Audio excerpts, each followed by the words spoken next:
اور فرمایا ان تمام چیزوں کا مقصد کیا ہے؟ آخر میں اس کا مقصد اللہ رب العزت نے بیان فرمایا لعلکم تشکرون، تاکہ تم اللہ کا شکر ادا کرو۔ عزیزان محترم، بات بڑے سمجھنے کی ہے۔ اللہ فرماتا ہے میں نے تمہیں تمہارے ماں کے بطنوں سے پیدا کیا، اور اس سے قبل تم کسی چیز کو نہیں پرکھ سکتے تھے، کسی چیز کو سمجھنے پہچاننے کی صلاحیت نہیں رکھتے تھے۔ ہم نے تمہیں صلاحیت عطا کی، تمہیں ہم نے وہ قوت، وہ توانائی عطا کی، اور پھر اللہ فرماتا ہے ہم نے تمہیں کان اس لیے عطا کیے تم اللہ کا شکر ادا کرو۔ ہم نے تمہیں آنکھیں اس لیے عطا کی تاکہ تم اللہ کا شکر ادا کرو۔ دھڑکنے والا دل اس لیے عطا کیا کہ تم اللہ کا شکر ادا کرو۔ سامعین محترم، گویا پتہ چلا انسان کے وجود کا مقصد ہی یہی ہے کہ بنانے والے کا شکر ادا کرے کہ اس نے ہمیں وجود دیا، اس نے ہمیں پیدا کیا، اس نے ہمیں رانائی بخشی، اس نے ہمیں توانائی دی، زندگی دی، ہماری ضروریات کو وہی پورا کرتا ہے۔ تو گویا ہمیں کس کا شکر ادا کرنا چاہیے؟ اسی بنانے والے کا شکر ادا کرنا چاہیے۔ آج عید ہے، یقیناً اس عید کو اس لیے منایا جاتا ہے، یہ نہیں کہ اللہ رب العزت نے ہمیں یہ دن اس لیے عطا کیا کہ ہم تمام قیود و ضوابط سے بالا تر ہو جائیں بالکل، اور بالا تر ہو کر اس دن کو منائیں۔ مثلا کہ ایک مہینہ شیطان بندہ رہا، ہم نے اپنے تمام تر خواہشات پر قابو کیا،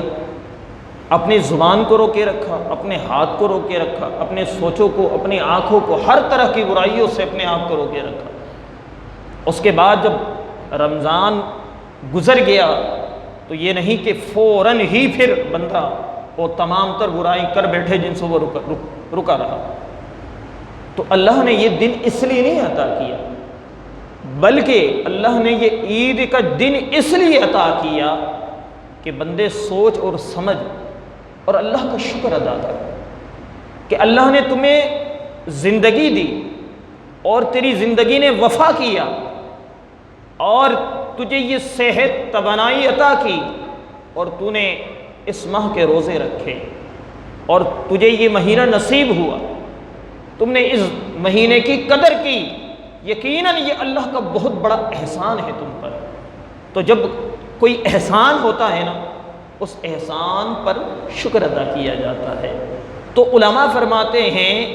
عید کا دوسرا نام یوم تشکر ہے، یعنی شکر بجا لانا کہ مالک تو نے مجھ سے اتنا بڑا کام لیا کہ یہ میرے لیے تو بڑے اعزاز کی بات ہے۔ تو یقیناً جو لوگ سمجھتے ہیں اور جو اس چیز کو جانتے ہیں وہ اس کو بطور تشکر ہی منا رہے ہیں، اور اللہ کا خوب شکر ادا کر رہے ہیں، اور اپنے آپ کو تمام تر برائیوں سے، شیطان کے صحبت سے،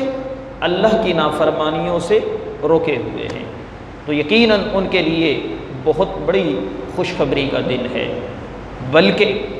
اگر اس چیز کو سمجھنا چاہیں تو آئیے حضرت عمر کے بارگاہ میں چلتے ہیں۔ سیدنا عمر فاروق رضی اللہ تعالیٰ جن کے پاس 2300 مربع میل کی حکمرانی موجود ہے، دنیا کی آدھی سلطنت موجود ہے، اور عید کا دن ہے، وہ جناب ایک کونے پہ بیٹھے ہیں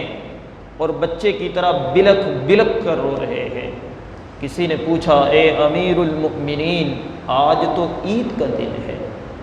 آج تو خوشی کا دن ہے، آج تو مسرت کا دن ہے، آج تو جزا کا دن ہے، اللہ بدلہ عطا فرما رہا ہے، کام کرنے والے کو اس کی پوری اجرت دی جا رہی ہے، تو آج تو خوشی کا دن ہے۔ یقیناً جب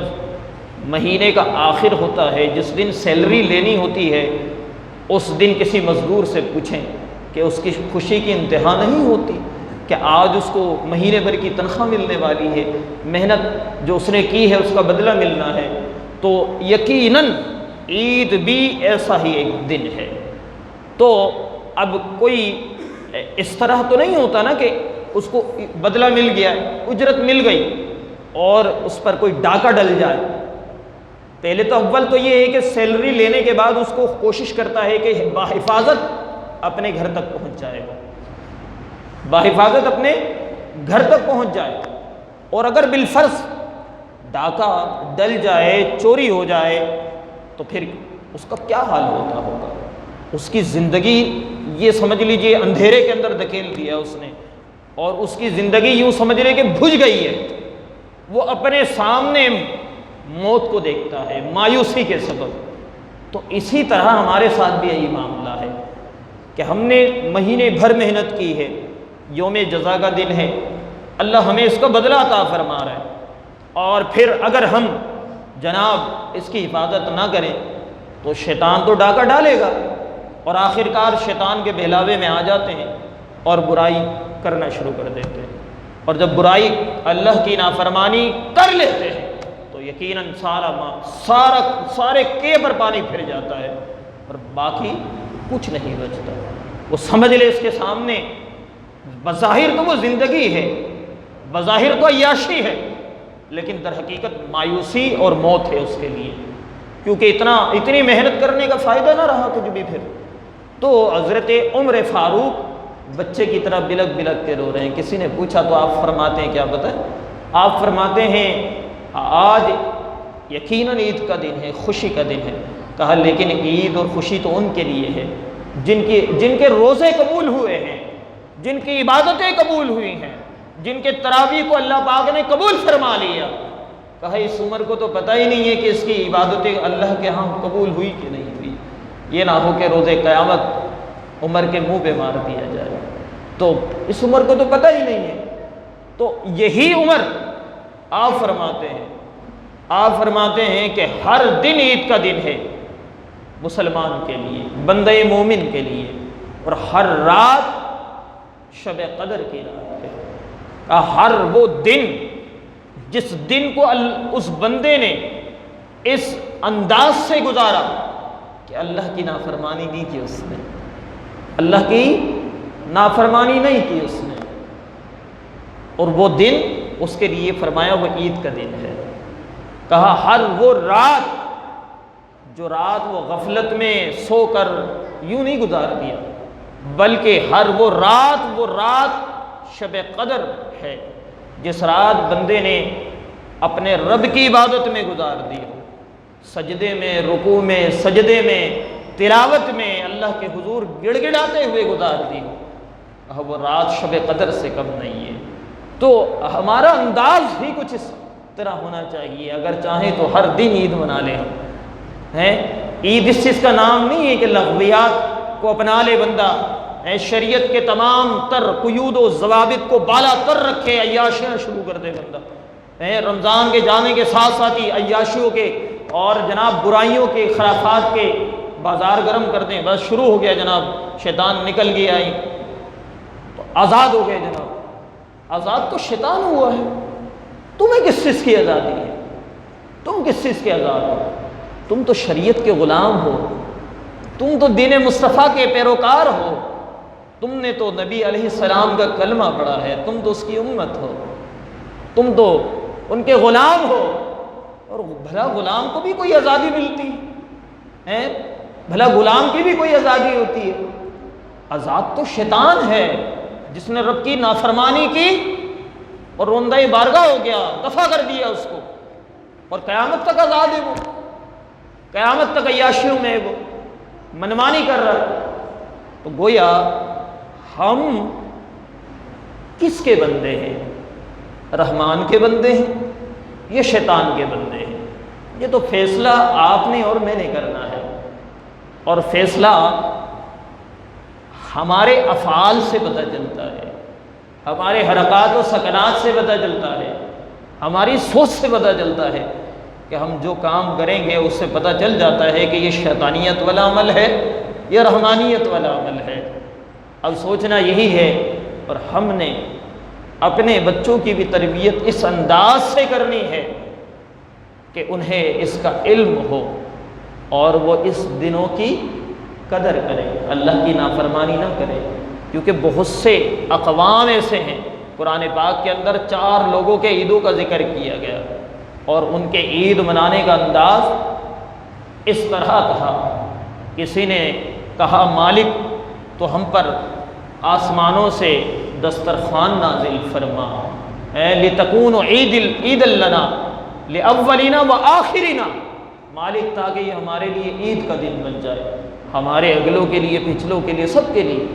پھر انہوں نے کیا کیا؟ اللہ نے خوان اتارا، اللہ نے جناب دسترخوان آسمان سے نازل فرمایا، طرح طرح کے پھکے ہوئے کھانے، طرح طرح کے لذیذ کھانے، لیکن انہیں منع کیا گیا تھا ان نعمتوں کی ناقدری مت کرنا، ان نعمتوں کو ضائع مت کرنا، اور اللہ پر توکل رکھنا، جو رب تمہیں آج دے رہا ہے وہ کل بھی دے گا۔ اس لالچ میں نہ رہنا کہ جناب اس کو جمع کرنا شروع کر دو کہ جناب کل پتہ نہیں ملے نہ ملے جمع کرنا، اور پھر جو جمع کرتا ہے نا وہ آنکھوں کا بھوکا ہوتا ہے، پیٹ کا بھوکا نہیں ہوتا۔ پیٹ کی بھوک بجھ جاتی ہے عزیزو، لیکن آنکھوں کی جو ہے نا وہ بھوک کبھی مٹتی نہیں ہے، بجھتی نہیں ہے کبھی۔ وہ پھر کیا کرتا ہے؟ وہ اللہ کے رزقوں کو ضائع کرتا ہے۔ ہوتا یہی ہے اکثر و بیشتر نا، ہم آنکھوں کی بھوک جو ہے نا وہ ہمیں جناب زیادہ کثیر تعداد میں جمع کرنے پر مجبور کر کے دوسروں کی حق تلفی کرنا شروع کر دیتے ہیں، اور اس کے بعد ہوتا کیا ہے؟ بھوک اتنی ہی ہوتی ہے جو ہمارے پیٹ کی ہوتی ہے، اس کے بعد پھر اس کو چھوڑ دیتے ہیں، آخر کار وہ ضائع ہو جاتا ہے۔ تو پھر یقیناً انہوں نے بھی جناب یہ انداز اپنایا، اور جب یہ انداز اپنایا نا اللہ رب العزت نے ان پر عذاب نازل فرمایا،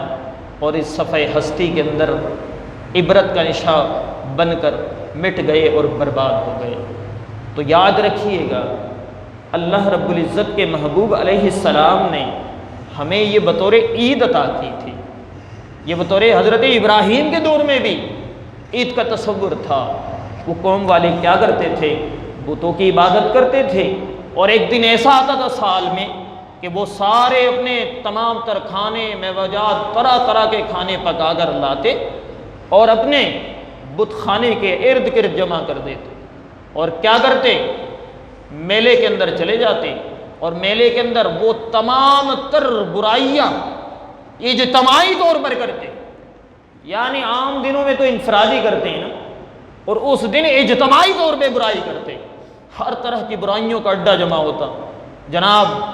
جوا دیکھیں، فحشائیت دیکھیں، عریانیت دیکھیں، ہر طرح کی برائیاں جنم لے لی اور اجتماعیت کے طور پر کرتے، لیکن کیا ہوا؟ مٹ گئے، برباد ہو گئے، تباہ ہو گئے۔ بات یاد رکھیے گا اللہ رب العزت نے ہمیں عید اس لیے عطا کیا ہے، یہ نہیں کہ ہم تمام تر قیود و ضوابط سے بالا تر ہو کر اجتماعی برائی کرنے لگ جائیں، اے جناب برائیوں کا اڈا جمع کریں اور سارے بیٹھ جائیں ادھر، اذان کی آواز آ رہی ہو کہ نہیں آج تو عید ہے، نماز کی فکر نہیں آج تو عید ہے، کوئی اور عمل ہو، ان تمام چیزوں کو پس پشت رکھ دیں، ہم تمام تر شریعت کے ضابطوں کو ترک کر دیں، ہم کہیں جناب آج تو خوشی کا دن ہے تو خوشی ہے،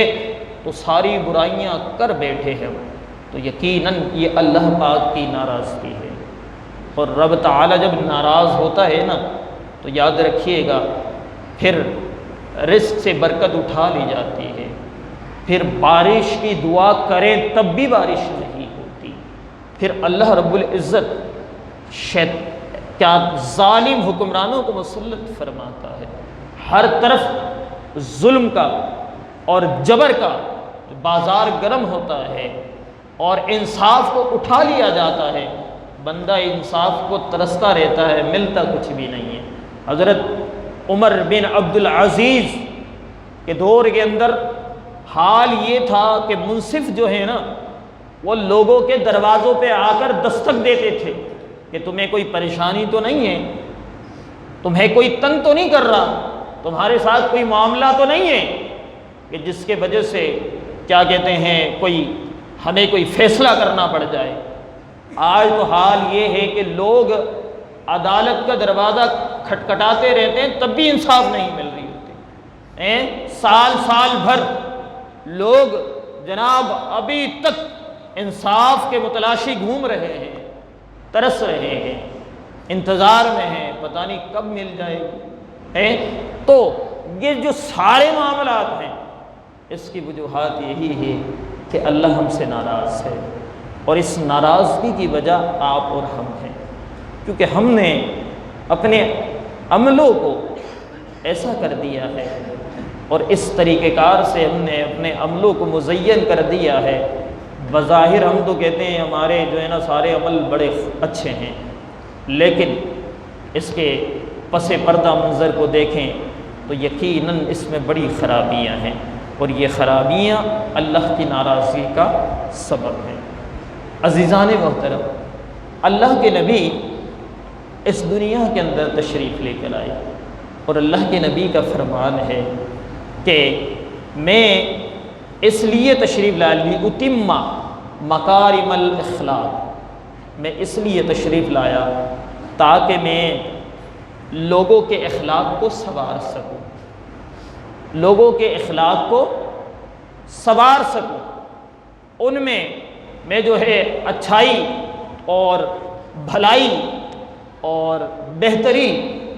کی ضمانت انہیں دے سکوں، اور انہیں سکھا سکوں اور بتا سکوں کہ اخلاق کس طریقے سے سنورتے ہیں۔ تو یقیناً جب ہم حضور علیہ الصلاۃ والتسلیم کے سیرت اطہر پر عمل کریں گے تبھی ہمیں یہ چیزیں سیکھنے کو ملیں گی۔ سامعین محترم، حضور علیہ الصلاۃ والتسلیم کی ایک حدیث مبارکہ ہے، اور حدیث تو یقیناً بہت طویل ہے، اور اس طویل حدیث کے اندر جو اللہ کے نبی نے بیان کیا کسی حد تک اس صداقت پر مشتمل ہے۔ حضرت ابو ہریرہ سے روایت فرمایا کہ 7 لوگ ایسے ہیں اللہ رب العزت جنہیں اپنے عرش کا سایہ عطا فرمائے گا، جس دن کسی بھی چیز کا سایہ نہیں ہوگا، روز قیامت کا دن ہوگا، لوگ سائے کی تلاش میں ہوں گے، کسی بھی چیز کا سایہ نہیں ہوگا، اس وقت اللہ رب العزت انہیں اپنے عرش کا سایہ عطا فرمائے گا۔ فرمایا نمبر 1 الامام العادل، وہ جو عدل کرنے والا ہو، وہ جو انصاف کرنے والا ہو، منصف ہو۔ اور یاد رکھیے گا حضور علیہ السلام کی حدیث مبارکہ سے یہ بات واضح ہے کہ فرمایا کہ عدل ساعۃ خیر من عبادت 60 سنۃ، فرمایا ایک لمحے کا انصاف کرنا یہ 70 سال کی عبادت سے بہتر ہے۔ ایک لمحے کے لیے انصاف کرنا یہ 70 سال کی عبادت سے بہتر ہے۔ تو فرمایا اللہ کے نبی نے وَشَابٌ نَشَعَ فِي عِبَادَةِ رَبِّهِ، ایک وہ نوجوان جس کی نوجوانی اللہ کی عبادت میں گزری ہو، جس کی نوجوانی اللہ کی عبادت میں گزری ہو، اللہ اسے بھی اپنے عرش کا سایہ عطا فرمائے گا۔ فرمایا وَرَجُلٌ قَلْبُهُ مُعَلَّقٌ فِي الْمَسَاجِدِ، کہا ایک وہ شخص جس کا دل اللہ کے گھر کے ساتھ جڑا ہوا ہو، جب تک اللہ کے گھر نہ آئے نا تو اس کو سکون نہیں ملتا، قرار نہیں ملتا، بے چینی ہوتی ہے۔ اللہ کے گھر کے ساتھ اس کی اتنی دلجوئی ہے، اتنی محبت ہے، اتنی انسیت ہے کہ جب تک اللہ کے گھر نہ آئے نا تو اس کو سکون نہیں ملتا، تو اللہ بھی اسے اپنے عرش کا سایہ عطا فرمائے۔ قربان جائیں، ایک حدیث مبارکہ ہے اللہ کے نبی نے فرمایا من مشى بالمساجد، کہا جو اللہ کے گھروں کی طرف آنا جانا کرے، اور تم دیکھ لو کسی کو اللہ کے گھر کی طرف آنے جانے کا وہ معمول بن چکا ہے اس کا، تو اللہ کے نبی نے فرمایا تم اس کے ایمان کی گواہی دے دو، اس کے ایمان کی گواہی دے دو کسی کو اللہ کے گھر کی طرف آتا جاتا دیکھو تو کتنا بڑا اعزاز ہے یہ۔ اور رمضان کے اندر اللہ نے ہمیں یہ رتبہ عطا کیا کہ ہم اللہ کے گھر کی طرف آ بھی رہے تھے اور جا بھی رہے تھے، اور اللہ کے گھر کے ساتھ اتنی دلجوئی تھی کہ یقیناً نماز گھر میں پڑھنے کے جب عادی تھے تو آج ہم اللہ کے گھروں کو آباد کرنے کے لیے آتے تھے۔ تو ہمیں کتنا بڑا اللہ پاک نے اعزاز دیا، اگر اس اعزاز کو ہم برقرار رکھیں گے تو یقیناً ہم بھی اللہ کے عرش کا سایہ ہمیں نصیب ہوگا۔ تو اسی طرح فرمایا وَرَجُلَانِ تَحَابَّا فِي اللَّهِ اجْتَمَعَ عَلَيْهِ وَتَفَرَّقَ عَلَيْهِ، کہا وہ لوگ جو دو لوگ اس لیے ملتے ہیں اللہ کی محبت میں، اور جب وہ جدا ہوتے ہیں تو وہ بھی اللہ کی محبت میں جدا ہوتے ہیں۔ اب ہم اور آپ دیکھیں، ہماری دوستی داری کیا اللہ کی محبت میں ہوتی ہے یا شیطان کی محبت میں ہوتی ہے؟ ہمارے جو ہے ہمارا جدا ہونا یا ہماری جو نفرت ہے کیا اللہ کی محبت میں ہوتی ہے؟ کیا ہم نے کبھی اس طرح کو کوئی عمل کیا کہ اگر کوئی چور ہے تو اس کی چوری سے نفرت کرتے ہیں، اور اس سے نہیں، اس کی چوری سے نفرت کرتے ہیں، اور اس نفرت کے سبب اس کو احساس دلانے کے لیے ہم اس سے جدا ہو جائیں کہ جناب ہم تمہارے ساتھ اٹھنا بیٹھنا پسند نہیں کرتے، کیونکہ لہٰذا آپ کا جو عمل ہے نا وہ اللہ اور اس کے رسول کو ناپسند ہے، تو اس سے علیحدگی اختیار کرتے ہیں۔ اور اگر کسی سے محبت کرتے ہیں وہ بھی اللہ کی محبت، اللہ کی رضا کے لیے، اگر کسی کے ساتھ بیٹھتے بھی ہیں، اگر ہمارا یہ معمول اور یہ مزاج بن جائے تو اللہ کے نبی فرماتے ہیں اللہ بھی اسے اپنے عرش کا سایہ عطا فرمائے گا۔ اسی طرح فرمایا کہ وَرَجُلٌ طَلَبَتْ ذَاتَ مَنْصَبٍ وَجَمَالٍ، کہا ایک وہ شخص جو بڑا حسن و جمال کا پیکر ہے، اللہ نے اسے حسن، اللہ نے اس کو خوبصورتی عطا کی، اللہ نے اس کو زیب و زینت سے آراستہ فرمایا، اور معاملات یہ ہوا کہ اللہ نے اسے آزمائش کے اندر مبتلا کر دیا، اور اس آزمائش کے درمیان اسے کوئی روکنے والا نہیں تھا، اسے کوئی برا بلا کہنے والا نہیں تھا، اس کے کوئی ٹوکنے والا نہیں تھا، لیکن باوجود اس کے سامنے حسن بچھا پڑا تھا، برائی کا موقع فراہم تھا، لیکن اس نے فرمایا کہ انی اخاف اللہ، مجھے اللہ سے ڈر لگتا ہے، یہ کہہ کر اس نے چھوڑ دیا، اسے اللہ کے ڈر کے سبب چھوڑ دیا اس نے، تو اللہ تبارک و تعالی اسے بھی اپنے عرش کا سایہ عطا فرمائے گا۔ اور یہ مزاج یقیناً ہمارے درمیان رہا، وہ یہ کہ ہم کھا بھی سکتے تھے، پی بھی سکتے تھے، اور کھانے پینے کی صلاحیت موجود تھی، تنہائی میں تھے، کوئی روکنے والا نہیں، کوئی کہنے والا نہیں، کوئی ٹوکنے والا نہیں تھا، باوجود اس کے اندر سے ضمیر کی آواز آ رہی تھی کہ بندے کوئی نہیں دیکھ رہا لیکن تیرا رب تو دیکھ رہا ہے۔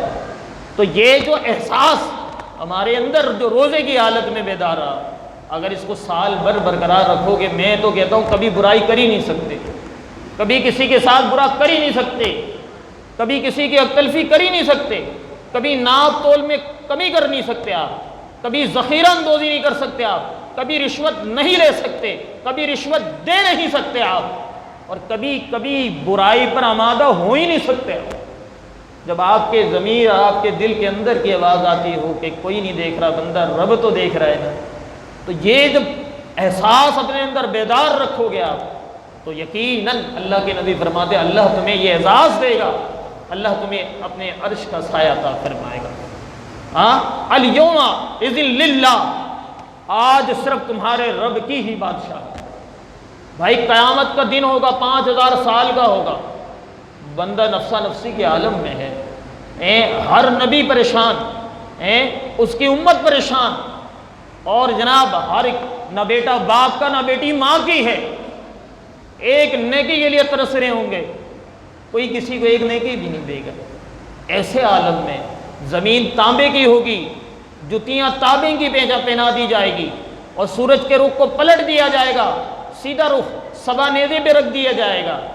اور انسان کے دماغ بھی پگھل جائیں گے، یغلی دماغہ، اور دماغ بھی پگھل جائیں گے، اور بچانے والا کوئی بھی نہیں ہوگا۔ اس دن صرف میرے رب کی بادشاہت ہوگی، اور پھر ان کی کتنی فضیلت اور ان کے لیے کتنا بڑا رتبہ مقام ہوگا، جسے اس وقت بھی اللہ تبارک و تعالیٰ اپنے عرش کے پاس بٹھا دے گا، جنہیں اپنے کول بٹھائے گا انہیں۔ اور یقیناً آج بھی اگر کوئی جناب بادشاہ ہو نا، وزیر اعظم ہو، وہ کسی کو عام بندے کو اپنے ساتھ بٹھا لے تو اس کی تو واہ واہ نہیں ہو جائے گی۔ اب حالیہ ایک دیکھیں نا، میں صرف ایک تمثیل کے لیے جناب لاہور کے اندر، اسلام آباد کے اندر جو ہے، ابھی ایک ریڑھی والے کے پاس وزیر اعظم صاحب چلے گئے اور جناب ان سے انہوں نے پوچھ گچھ کی۔ آپ سوشل میڈیا دیکھیں، سارے دنیا کے اخبارات دیکھیں، وہ جناب وہ فرنٹ پہ ایک ہی چیز نظر آیا، اس نے رات ہی رات ایک لمحے کے اندر شہرت حاصل کر لی۔ میڈیا والے سے لے کر، پرنٹ میڈیا سے لے کر سارے لوگ اس کے پاس پہنچ گئے، وزیر اعظم صاحب آئے تھے تمہارے پاس، سبزی وہ کیا کہتے ہیں فروٹ والے کے پاس، اور آپ سے کیا پوچھ رہے تھے وہ جناب آپ کو کیسا لگا؟ ساری دنیا کی توجہ نہیں ہو گئی اس کی طرف۔ یار اسی سے سوچ لو، یہ تو دنیاوی بادشاہ ہے اور وہ تو بادشاہوں کا بادشاہ ہے۔ اللہ جب اسے اپنے عرش کے تلے بٹھائے گا، اپنے عرش کے قریب بٹھائے گا، اس کی کیا پذیرائی ہوگی، اس کی توجہ کا کیا مرکز ہوگا، یاد رکھیے۔ تو یہ بڑے خوش نصیب قسم کے لوگ ہوں گے جنہیں اللہ بٹھائے گا، اور اللہ کے نبی نے بتا بھی دیا کہ ان کو بٹھائے گا۔ تو وہ 8 ہی لوگ ہیں، ان میں سے جناب ایک یہی ہے کہ جو حسن و جمال کا پیکر ہو، خوبصورت ہو، اور جناب اس کے سامنے برائی ہو، اور وہ تنہائی کے عالم میں ہو، اور وہ تنہائی کے عالم میں بھی اس لیے رک گیا، کوئی نہیں دیکھ رہا، میرا رب تو دیکھ رہا ہے، اس بات نے اس کو اس برائی سے روک دیا، تو اللہ رب العزت اس ادا کے صدقے اسے بھی اپنے عرش کا سایہ عطا فرمائے گا۔ اور فرمایا وَرَجُلٌ، ایک وہ شخص تصدق اخفاء، کہ جس کی عادت یہ ہو کہ اللہ کی راہ میں خرچ کرتا ہے لیکن چھپ چھپائے خرچ کرتا ہے، اللہ کی راہ میں خرچ کرتا ہے، چھپ چھپائے خرچ کرتا ہے، دکھا کے نہیں خرچ کرتا۔ خرچ کرنے والے بہت ہی دنیا بھر ہے، دنیا بڑی ہے، لیکن وہ چھپ چھپائے خرچ کرتا ہے۔ وہ مزاج پتہ ہے کیا؟ آج میں یہ ایک بڑی خوبصورت بات آپ کو بتانے والا ہوں، اگر آپ اس کو سمجھ جائیں، یقین مانیں آپ کی زندگی سنور جائے گی۔ اللہ کا ظرف بڑا وسیع ہے، اور جب بندہ وسیع ظرف کا مظاہرہ کرتا ہے نا، اللہ بھی وسیع ظرف کا مظاہرہ کرتا ہے۔ بندہ جب تنگدلی کا مظاہرہ کرتا ہے، پھر اللہ بھی اس کے سوچ کے تحت ہو جاتا ہے۔ ہمارا عالم کیا ہوتا ہے؟ اللہ سے ہم لاکھوں مانگتے ہیں، مالک تو ہمیں لاکھوں دے، کروڑوں دے۔ کسی نے مانگا ہے کہ مالک تو 1 روپے، بس میری ضرورت 1 روپے کی ہے، وہی دے دو؟ نہیں، اللہ سے اتنا مانگے گا، اور جب اللہ کی راہ میں دینے کی باری آئی تو کیا کرے گا؟ گم پھر کے وہ 10 روپے نکالے گا۔ تو اللہ سے وسیع ظرف کی امید رکھتا ہے، اور بندہ کیا کرتا ہے؟ اس کی توقعات پہ نہیں اترتا۔ لیکن بندہ جب وسیع ظرف کا مظاہرہ کرتا ہے تو اللہ بھی وسیع ظرف کا مظاہرہ کرتا ہے، اور اسی انداز سے اسے دیتا ہے۔ اللہ بھی اسے اسی انداز سے دیتا ہے۔ تو آج جو آپ کو میں بڑی خوبصورت بات بتانے والا ہوں، اگر آپ اس پہ عمل کریں، یقین مانیں زندگی بڑی سوکھی اور بڑی خوشگوار گزرے گی۔ اللہ کی راہ میں دیا کریں نا، تو اس انداز سے دیا کریں جو اللہ پاک کا انداز ہے۔ بھائی اللہ دیتا ہے، اللہ نے کبھی دکھا کے دیے تو آپ کو؟ اللہ کروڑوں دے رہا ہے، اربوں دے رہا ہے، اور بن مانگے بھی دے رہا ہے،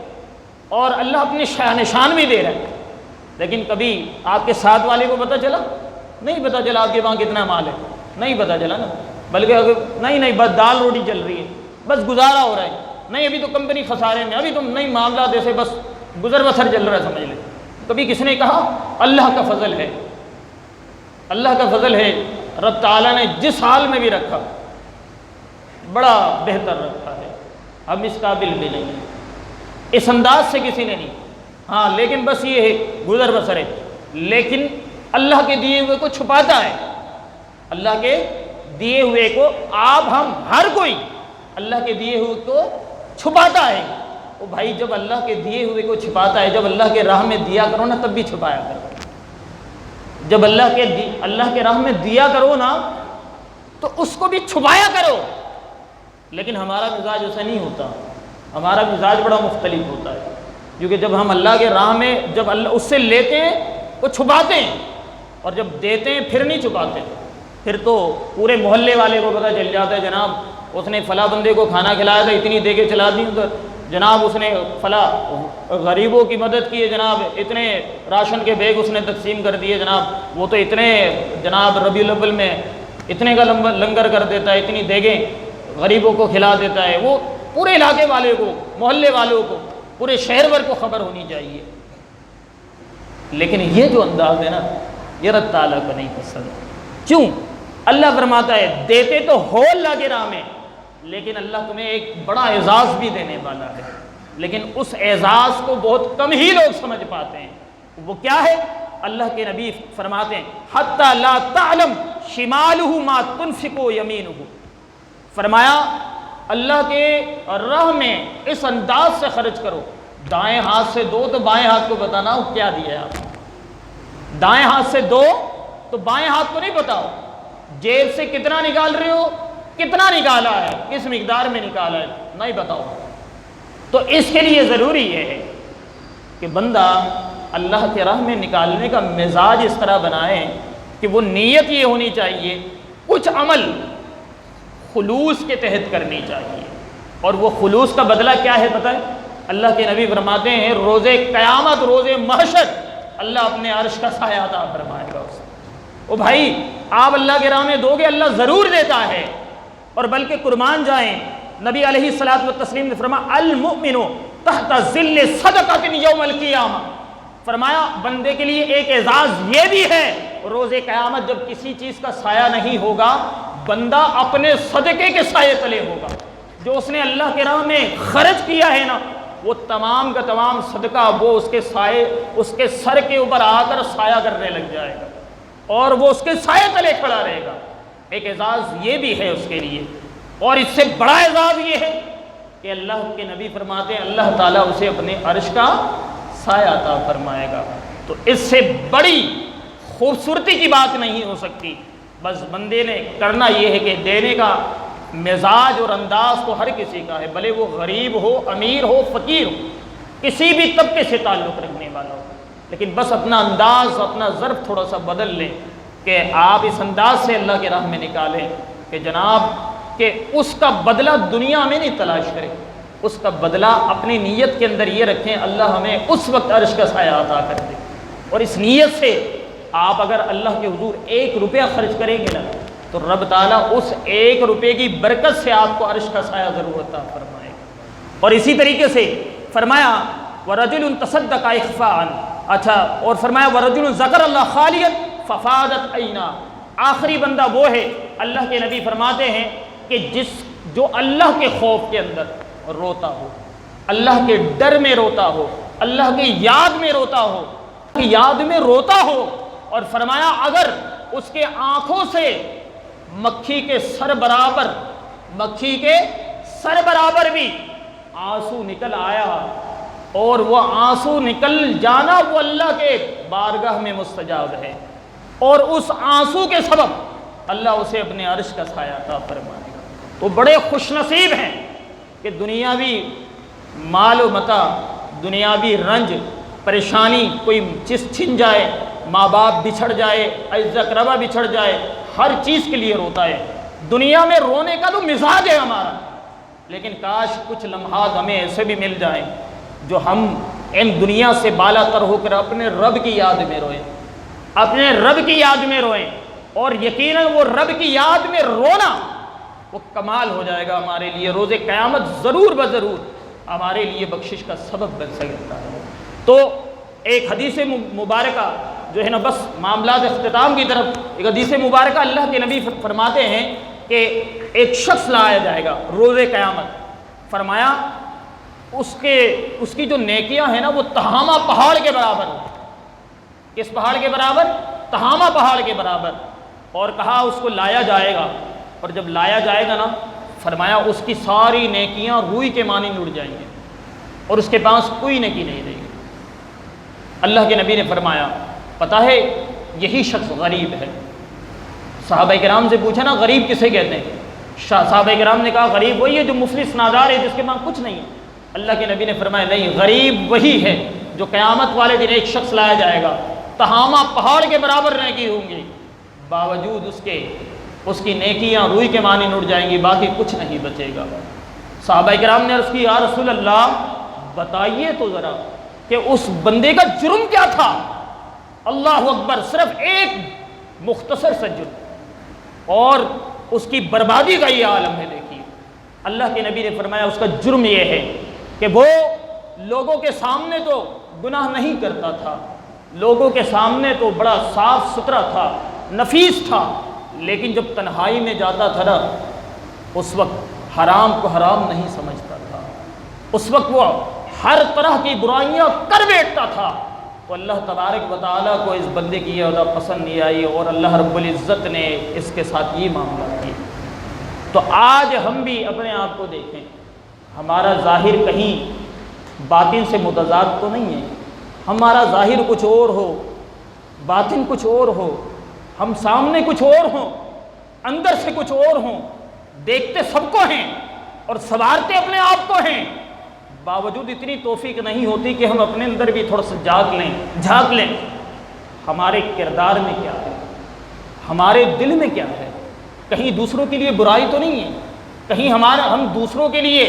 جناب بغض تو نہیں رکھتے، عداوت تو نہیں رکھتے،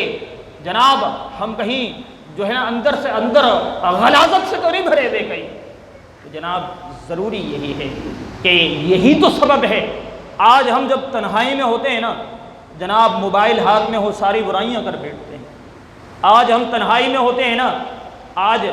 جناب ساری برائیاں ہم سے سرزد ہو جاتی ہیں، جناب ہر طرح کی برائی کر بیٹھتے ہیں، ہر طرح کے جناب قیود و ضوابط سے بالا تر ہو جاتے ہیں، لیکن جب سامنے ہوتے ہیں تو ڈرتے ہیں دنیا والوں سے، عزت سے، رتبے سے، منصب سے، مقام سے، اور اگر نہیں ڈرتے تو صرف ایک رب سے نہیں ڈرتے جو ہر جگہ موجود ہوتا ہے، ہر لمحہ موجود ہوتا ہے، ہر وقت موجود ہوتا ہے اور ہر لمحہ دیکھ رہا ہے۔ اگر اس سے ڈرنے کا مزاج بنا لے یقین مانے زندگی ہماری بڑی خوبصورت ہو جائے گی۔ اللہ پاک سے دعا ہے اللہ پاک ہمیں سمجھنے اور عمل کی